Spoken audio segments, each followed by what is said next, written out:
Gerardo Bezanilla. I already know most of you from Mexico, from Chihuahua State.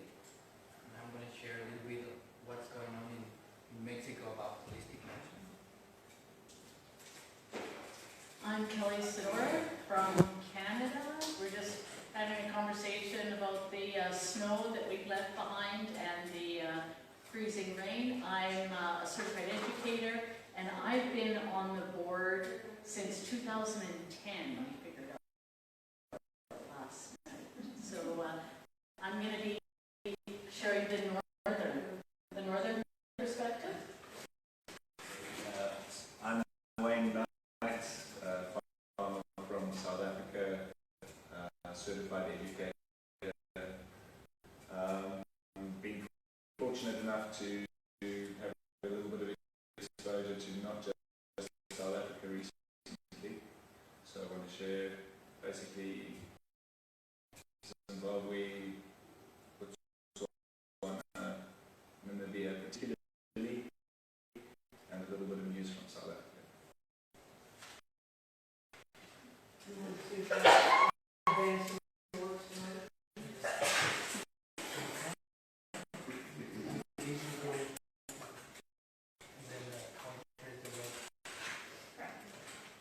So holistic management in Australia is a really important tool. It's a particularly brittle environment, most of Australia, so and becoming more challenging with changing climate and changing rainfall patterns.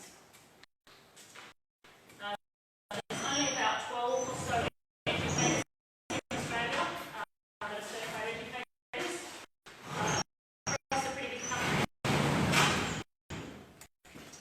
We have been fortunate in Australia to receive funding for adult education through adult education. It's our TAFE called TAFE. And that has meant that people can be trained for free, which is fantastic because we're getting exposure to a whole lot more people that we wouldn't have otherwise. But there's always the challenge of how much do people value it when they get it for free. And recently we've had some funding for Engage in Australia that came from our land care project, which is federal government funding, which has been welcomed. And there's also been some funding that's come for research into the outcomes of holistic management. Lots of training with braziers, obviously, as you would expect, but we've had some pretty non-traditional groups. There's been some oyster farmers that have been trained recently, and they need to have as much control as they can place on their systems, because if nutrient levels in the water get too high, they can be shut down for up to 30 days. So they're at the mercy of farmers and towns and everyone upstream of them. So the more that they can plan and control some aspects of their business, the better they are. But obviously looking at on-ground change is always interesting and the things that we like to see. So this comes from an area near Canberra, which is our capital, and just a couple of control of sites which are having some great outcomes. And again, and then if we move up, so those last blocks had increases in organic matter, dry matter, nutrient cycling that actually measured nutrient cycling, water infiltration, and soil stability. Those were all measured. And if we move to Texas in Queensland, this was a fellow that did some of the TAFE training, and this was just 12 months after he started the training, and it was part of a letter that was sent to TAFE to, because he was so grateful for the training and the outcomes that he had on his farm.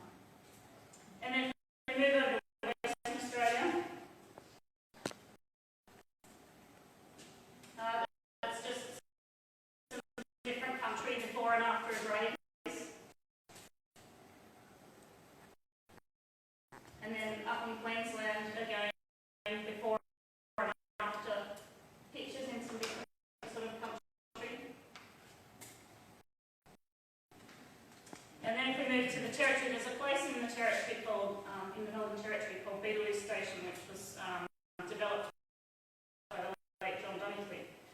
The farm is over 1 million hectares, so over 2.5 million acres, and he identified, which research in Australia backed up, that when cattle move over 2 kilometres to water, they don't perform because they just don't keep conditions when they're travelling that far.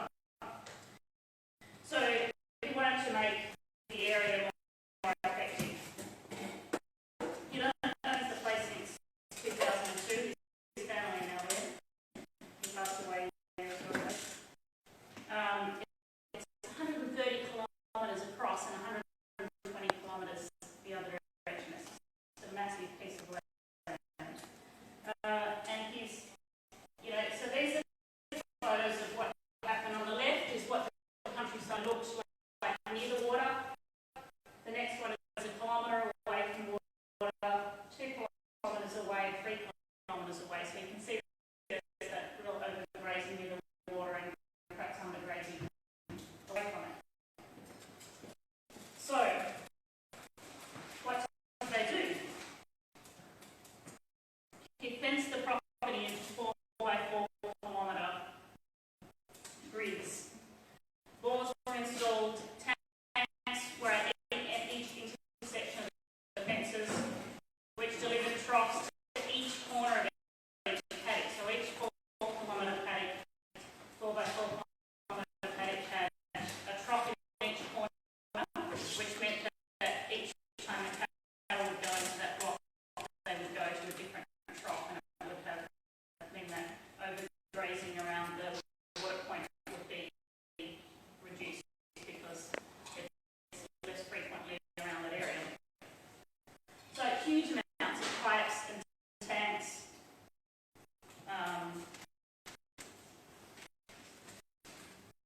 And each bore supplied 10 tanks, and each tank supplied 4 paddocks. And you know, they've just had amazing results. Really significant increases in carrying capacity and some great outcomes. So this is us, and being at home, we've got some more photos. This is a gully area on a black soil country, and there was sloping country on our neighbour's place, which everyone just thought they were doing the right thing at the time. The country was contoured, which concentrated the water and went through our black soil country, which is sort of highly erodible, and just carved this great gully through the middle of it. Now, we can't control the water that's coming onto the farm because it's coming from neighbouring properties, but we can control, try and do our best to change what's happening. So this is some years ago. So we started, you know, we didn't graze this whole gully area, which is, you know, sort of 13 hectares or so, and then a silt block at the bottom, it's sort of 25 hectares. So we just, all it was to us was a cost. And we didn't graze it, and we started grazing it, and to start with, we just had a water point at the top, so they were tracking quite a way back to water. And while that looks terrible, it's really dry. You'll see it's a different spot, but you'll see the sides of the gullies are rounding out, and there's some perennial grasses and things in the bottom. Now the next few photos are the same point in the gully. So we're starting to get better coverage, more grasses. It's very dark, but that's, you know,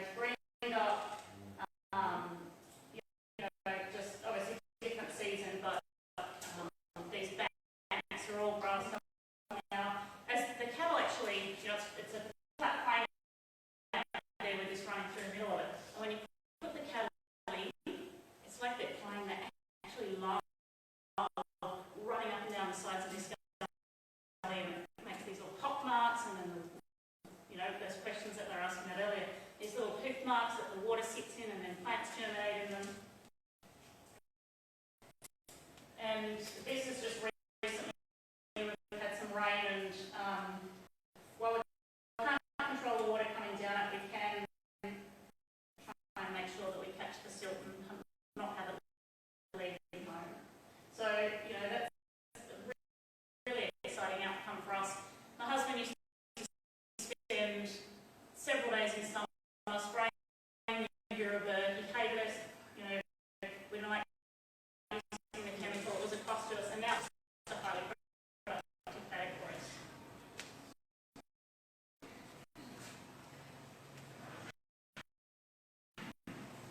So how do we communicate in Australia?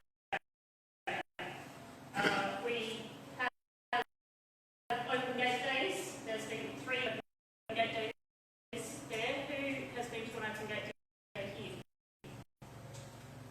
Yeah. So anyone that was here on Friday, that's an open gate day. And if you haven't been to one, it's just farmers that are practicing holistic management and opening up their gates and allowing you to see and you get a feel for it. If you haven't been to one, I highly recommend it. This was at our place recently, another open gate, and then obviously through the training, holistic management training. But we also communicate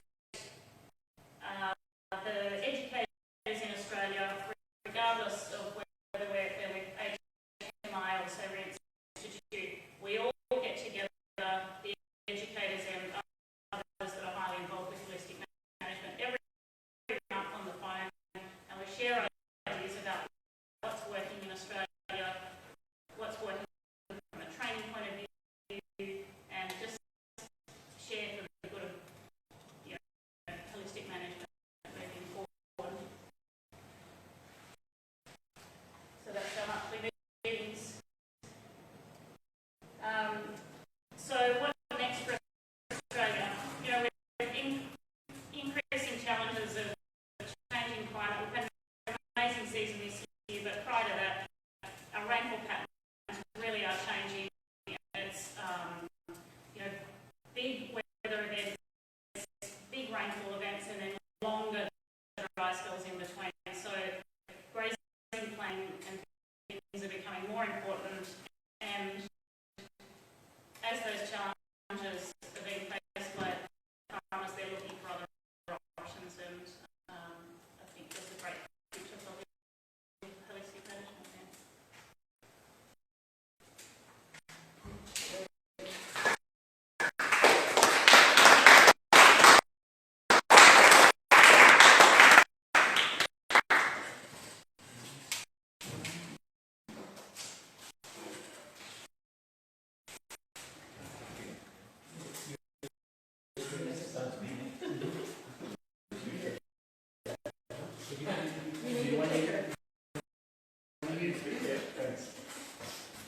Sorry, I thought that was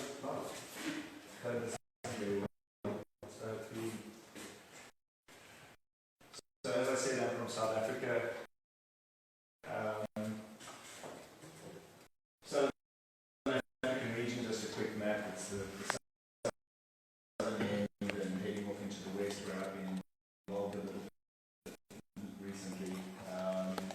There are some projects going on in Lesotho. Quite a lot happening in Namibia. Some great farming experiences, and the Barnes family in particular having a great influence there, and I'll hopefully touch on them in a little bit. There's been, with the dry years and a new generation of young academics coming through, very encouraged that there's some tough questions being asked of institutional established academics. So quite an interesting set too, where we had some people speaking for holistic management and mixed up with some people speaking against holistic management, and then some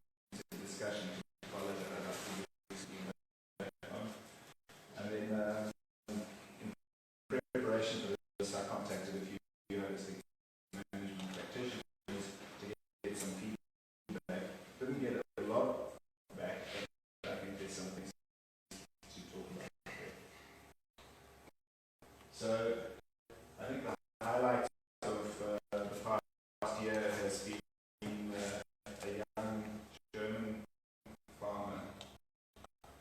She was widowed. Her husband. She's from Germany. Came to Namibia. Met him. Fell in love. Married him.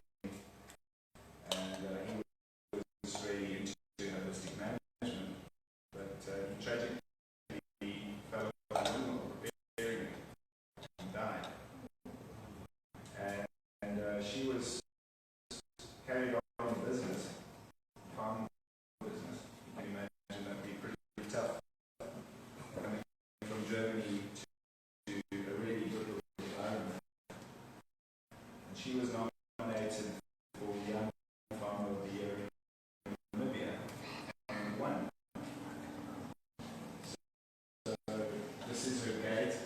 She's into organic production. As you can tell, she's young.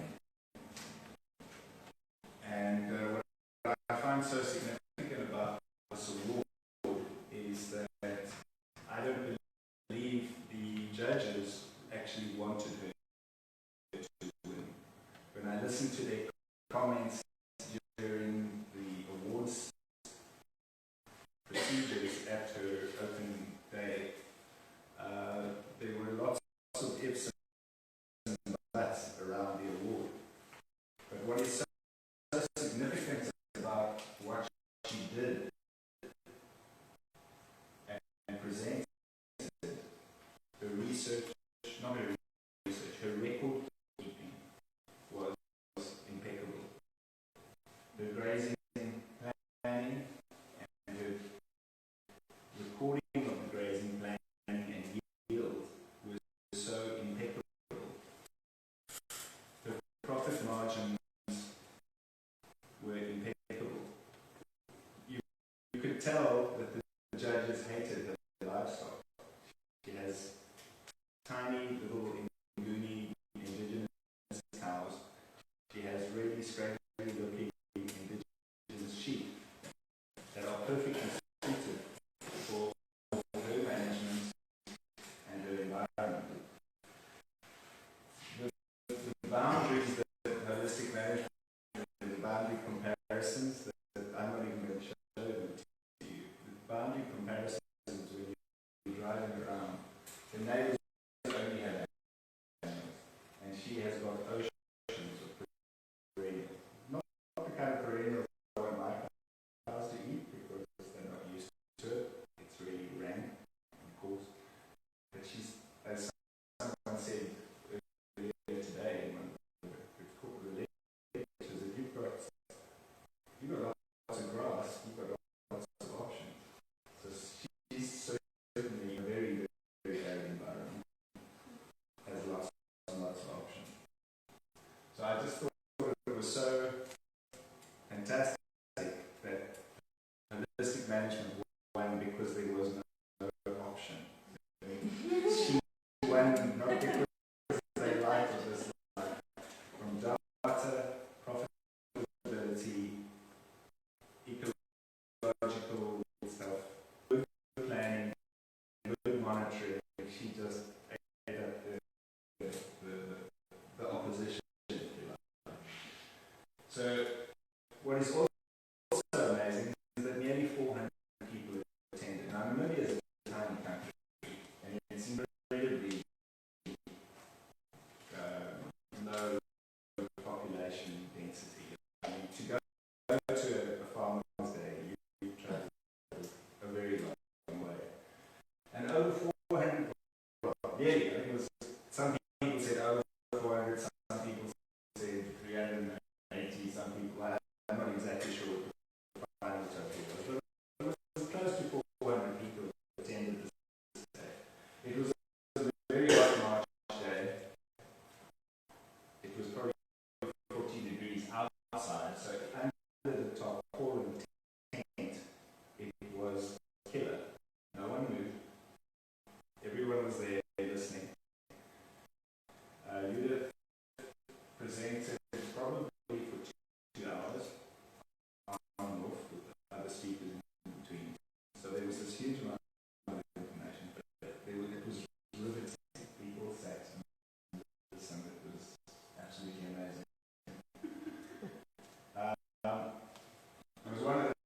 toughest things that I've had to do was do the farm tour section. As you can see, everyone was packed on sheep trucks and cattle trucks and pickup trucks, and that's what I had to do. Up there.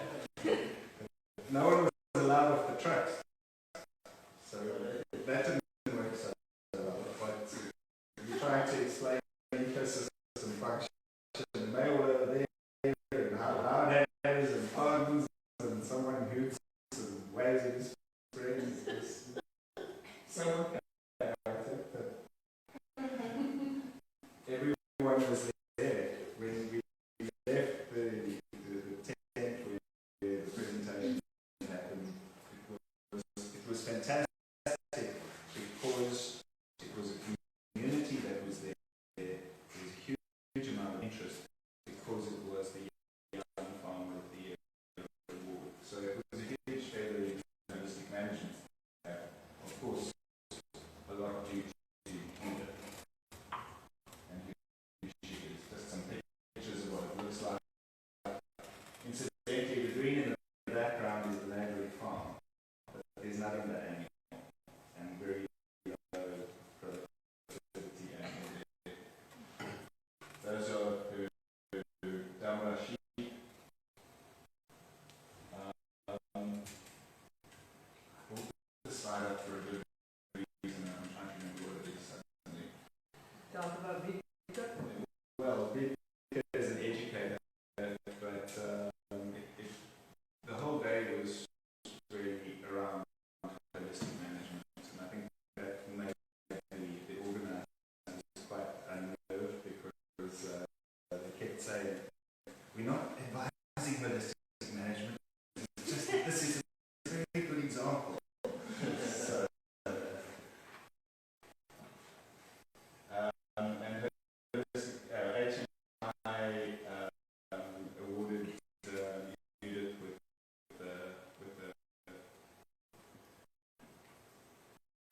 a gate sign just to acknowledge her excellence in holistic management and her practice. So it was very well done to her. We had a certified educator get together right after the event, so this is a whole bunch of us the day after. Great opportunity to talk, get together and be together. So events like this are good for all of us. What I found absolutely amazing at this Namibian Day was that the Department of Agriculture, in charge of, like, I guess, like your Department of Agriculture in America was there, but they have the rangeland policy on display. It's a little booklet, big posters up all around, and I was absolutely flabbergasted to see that it was holistic management raising principles. Their whole policy, going back a step, that's due to Vika, Colin, Lucille Kanji, Richard Kamga. Is not a certified educator, but he's certainly influential in having brought holistic management to be the official Namibia rangeland management policy, which is just unbelievable.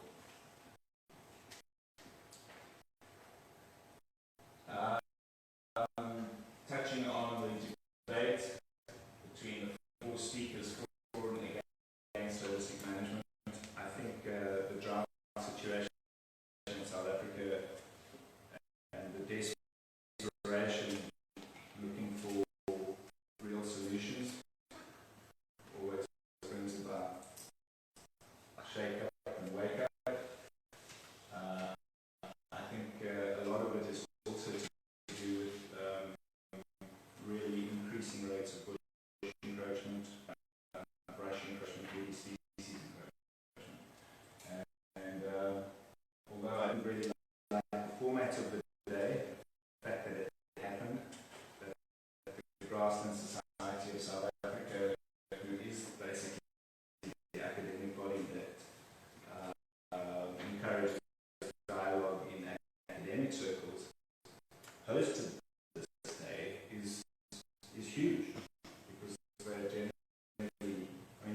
Richardson's membership was disallowed because he was a holistic management educator practitioner maybe 11 years ago. To give you an idea, the people who spoke for holistic management came from very different perspectives, and some of us spoke about the theory, and some of us spoke about their personal experiences. But the one example that really hit home hard was a guy, Peter Arlington, who's a vet, taken on holistic management, not in totality, in totality. He likes the grazing stuff and has some questions about this and that. But what was so brilliant was that he used the accounts of early explorers in Southern Africa.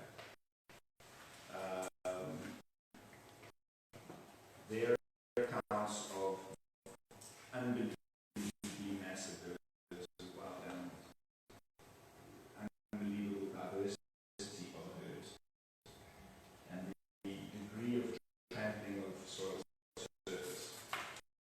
And simply put to the audience, if we are serious about improving land, improving our ecosystems, and managing for a better tomorrow, then we better use these accounts by early explorers. And what was particularly interesting is that we used accounts from right down south, very arid, the more music highland country, to high rainfall, very seasonal rainfall, and in all these environments, there were very graphic accounts of massive herd movements that are obviously wrong, but just how these were the architects of what we're trying to replicate. We don't have very good records of what was there, but just how important that we take into account really high density. Ultra, like no one's doing. That's what was the architect of at least Southern Africa. The extremely aggressive academic response in the discussion session was also quite illuminating, disturbing, but that's the way it is, I guess. You don't get angry unless you're feeling threatened by it. Just in terms of training projects, there's some good work apparently happening in Lesotho. Ian Mitchell Innes with Colin and Rivka doing some work there. The Endangered Wildlife Trust is doing quite a lot of work in communities in the Transkei Highland country. Just to mention very briefly, Colin's approach working with communities is very simplified holistic management, and there have been quite a lot of discussions that I've been part of over the last few days. What are the benefits of simplifying holistic management? What are the benefits of making it more complicated to solve complex problems? But I think there's a place for all of this. Listening to Colin, don't overcomplicate things in complex environments. You've got a lot of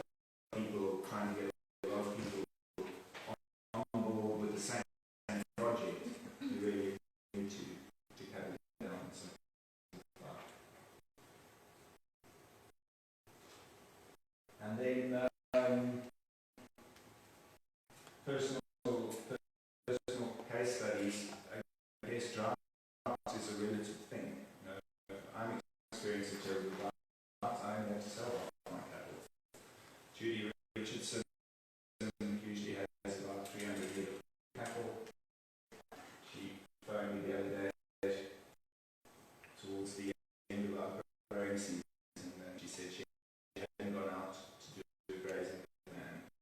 There was nothing to measure. She has 35 cows that she's got some bales and she'll keep them going. So our environment is an exceptional manager.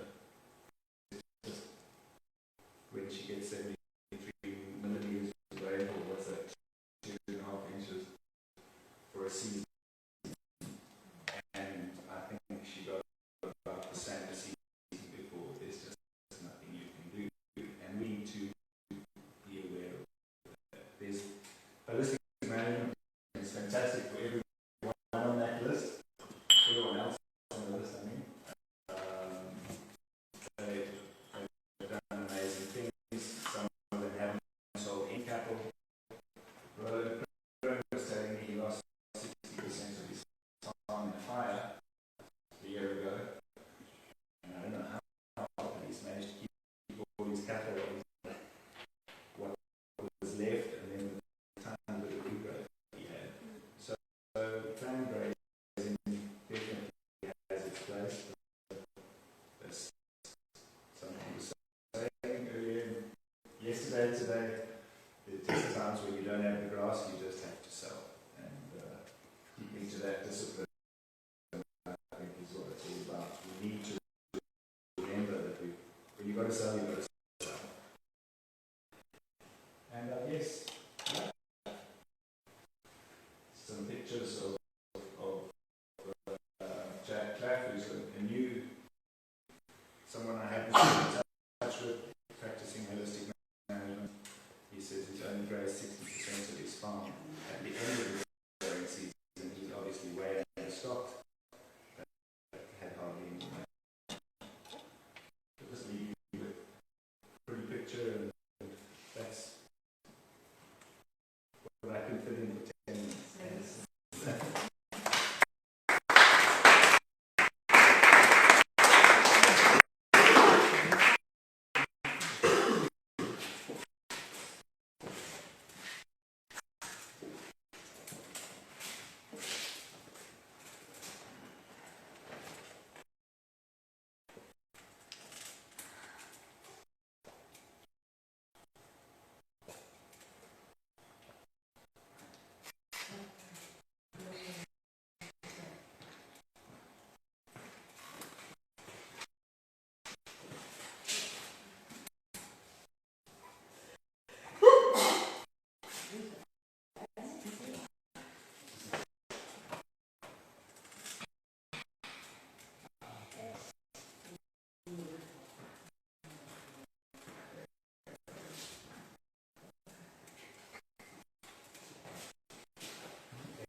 Now I'm going to share with you a little bit of what's going on in Mexico.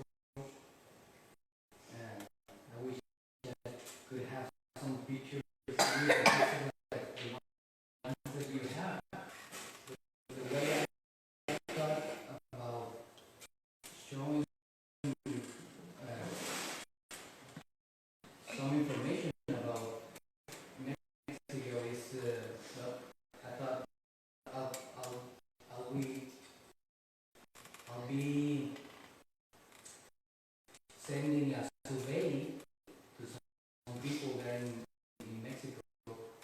So instead of telling you my subjective point of view about what's going on, I can share with you 74 subjective points of view about holistic management. And so I sent the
somehow related to ranching in Mexico.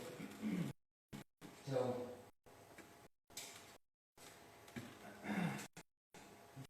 just to give you an idea about who's the people who answered that survey, most of them are men.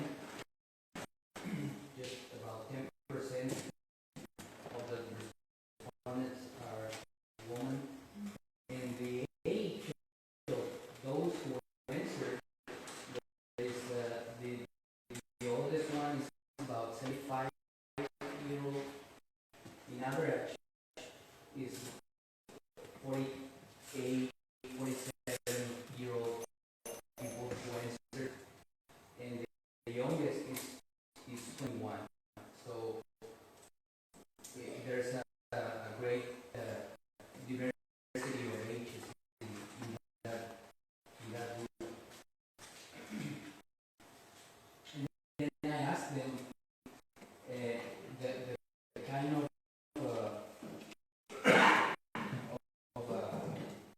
ownership that they have for their land, and most of them, almost 80%, have a private land.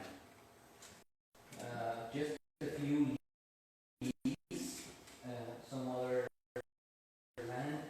Some of them just use it as a I don't know how to say, as a favor. You know, they don't pay. They just they are allowed to use it for free. And some of them run their cattle in a ejido. Ejido is a common owned land, but it's private. It's not like here in US that is owned by the government. Down there it's private. It's called ejido. And these answers means that some of them are not owned or leased, but it's like a family enterprise. You know, it's just different option. And then I asked them about a second ranch, and the answers are very similar. So most of them have their own land in which they work. And then I asked them if they had attended to a holistic management training before, and a really large percentage of them said yes, they have been trained in that before. Just a very few don't, and some others answered that they have been in a kind of similar kind of training as a holistic manager. And then I asked them, okay, if you have been trained in holistic management, do you apply it in your operation? And so some of them, about 45, almost half, said yes. Some of them said no, and almost half of them said that they apply some of holistic management and some don't. And then what about infrastructure planning? Are they using it? So more than a half said yes, some part of it. What about financial planning? Less people apply this training. What about biological monitoring? Even less people really go out there and see what's going on with their land. But then when I asked them about grazing planning, a lot of people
then they also think, they also relate more holistic management to the grazing, just to the grazing. What about the biological monitoring and the financial and the, so there's a big opportunity to reinforce or reinform them about what holistic management. The sizes of the land that these the people answer is the minimum size was 33 acres for the first branch that they are using. And then the maximum is a little bit less than 60,000 acres. And then the average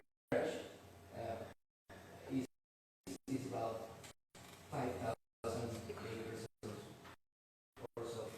And then I asked them, well, do you have another ranch that you are also using?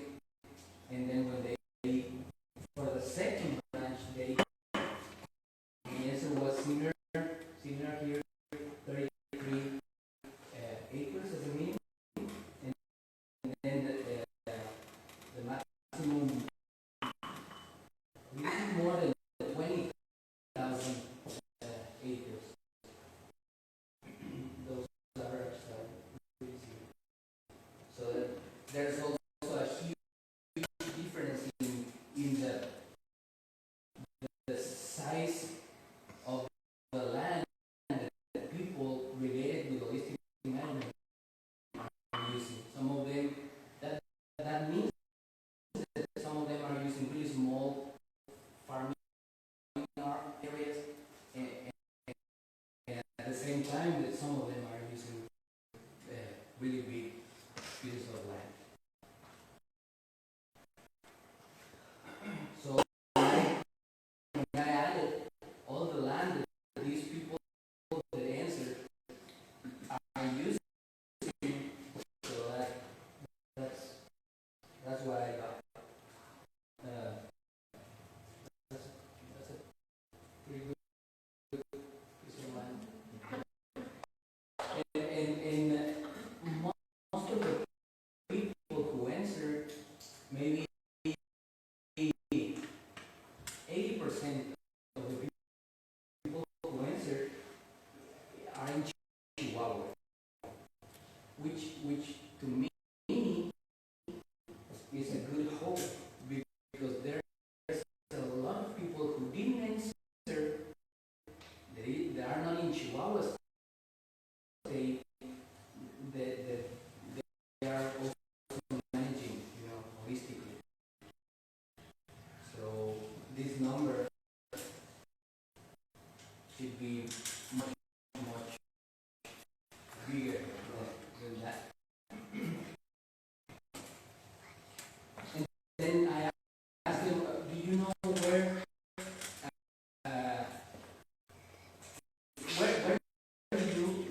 do you know that we are using holistic management?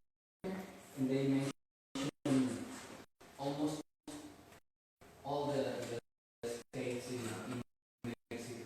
So there might be some areas in which seems like we are not applying holistic management, but there might be that we just don't know that somebody is using it. So that's, we have it all over the country. And so Mexico, there, the area on which holistic management is being applied is growing, in our part too. So I really feel that more and more people are going back to holistic management and at least using one part of it, which is not holistic, it's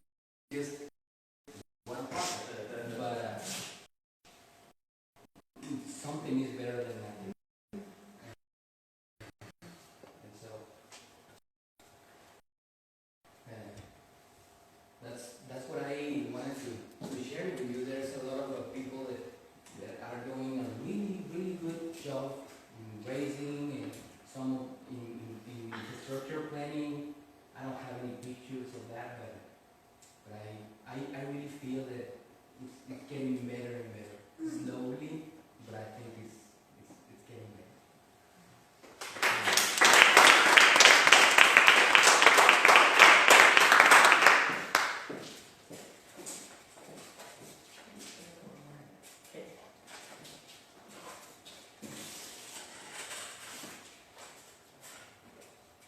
And it was raining there for a bit.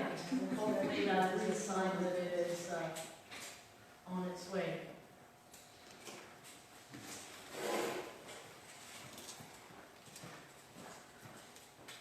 There's our flag. Of course, the northern neighbors to the United States, heavily influenced by what goes on here. We have been involved, there's a group that have been involved in holistic management in Canada for close to 30 years. So 2 years ago when we had the 30th year celebration in Texas, there's a number of us that have been involved for that long. I hate to say how old we actually are, and that's the case. So back in that point in time, there was some people like Kurt Gadzia came up and did some courses in Canada. So did Roland Cruz, Alan and Jody were up.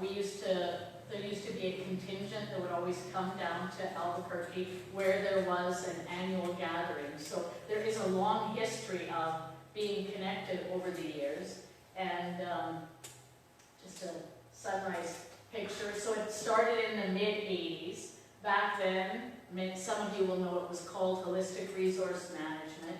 Over the years, there's been a number of different courses. I didn't put it in here, but Kirrily reminded me of it. And we have had different funding models that a lot of training has happened through government, ag, programming of some kind over the years.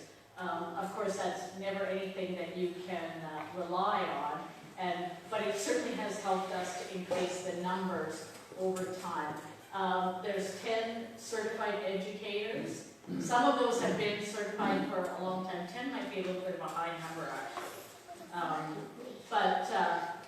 We also host an annual gathering that's similar, over 200 people.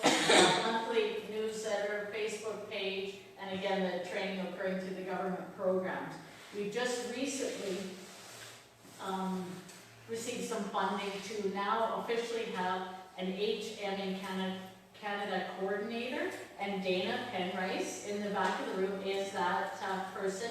So that is one of the more formal steps that we've taken in the last 25 years, close to 30, where we really didn't have a formal structure. There's always been a group that came together and sort of led it very grassroots, and we've always had that discussion about how structured should we be. So we're really excited about what's happening now that we have, an entity that is not just totally volunteers trying to pull things off. One of the, our courses are usually 6 days in length is how we offer them, and they're also very community driven. So we suggest to, if there's people that are interested in the course, well, if you can find, 6 farm units, up to 10 or 12, then we'll come and put a course on in your area.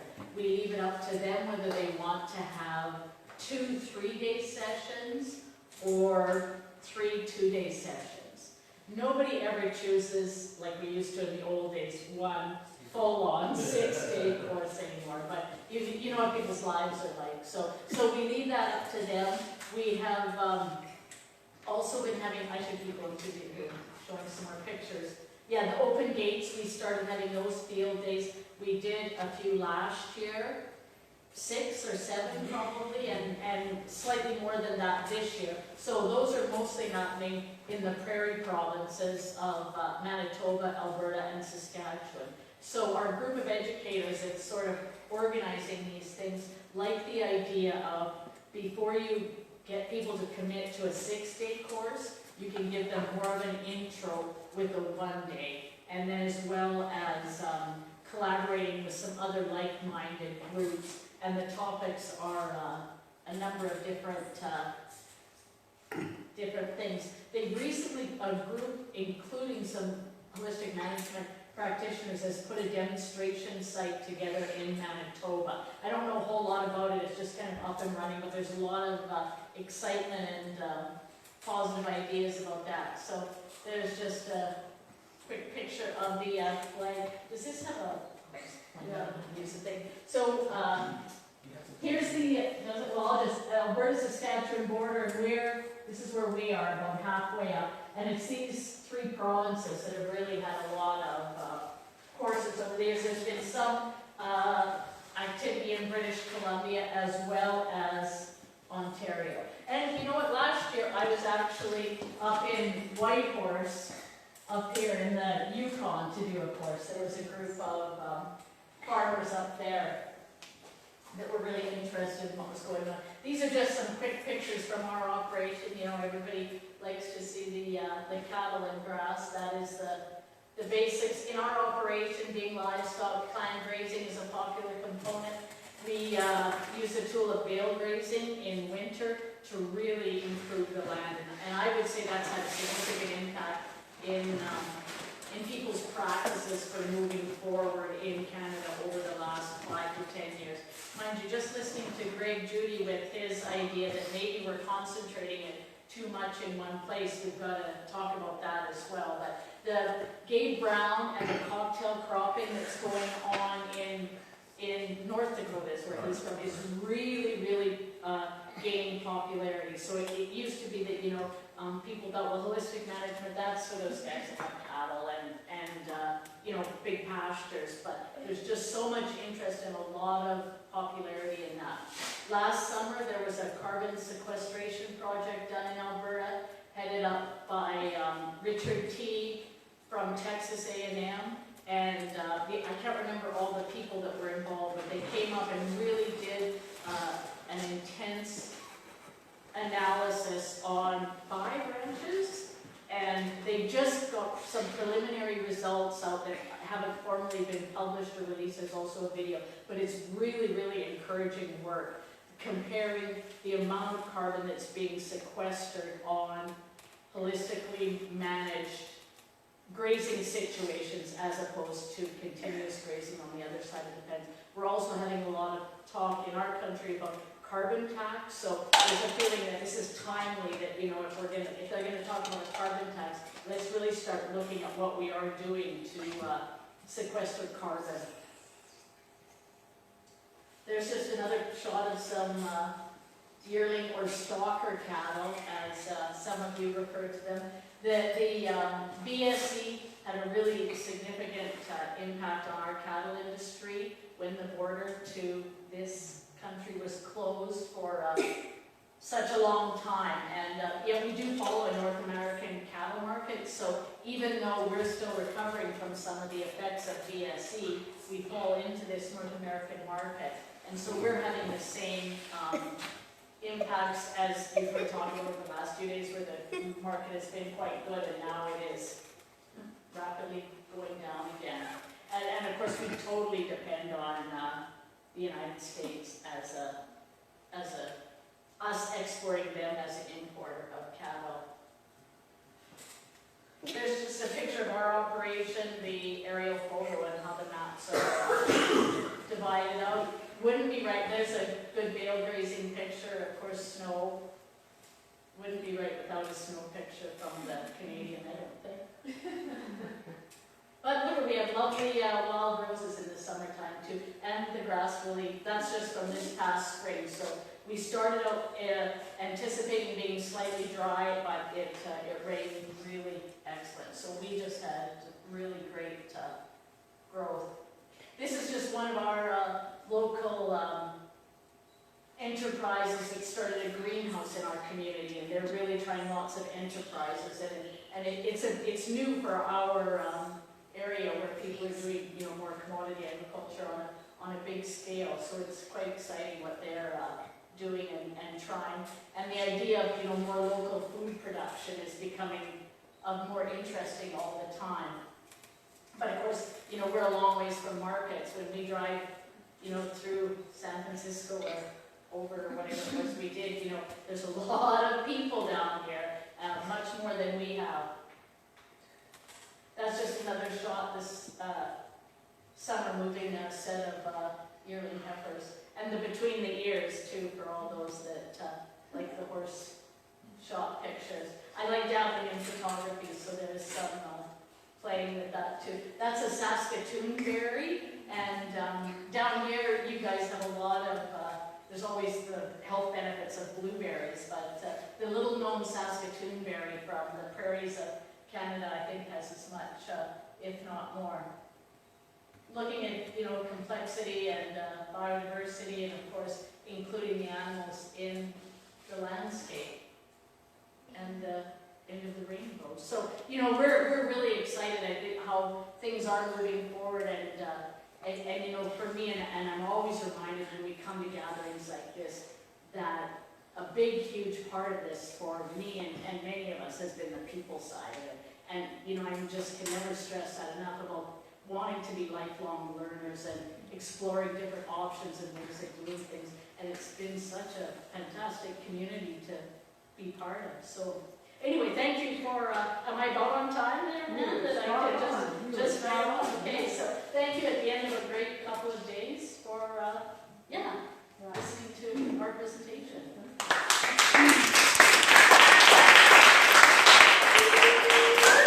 Yeah, so, you know, because we're an international organization, we want to make sure that we have international representation on our board, which is why we appreciate these folks taking the time to come twice a year to meetings, and then providing us with other opportunities for supporting our diverse network throughout the globe, by supporting these open gates and making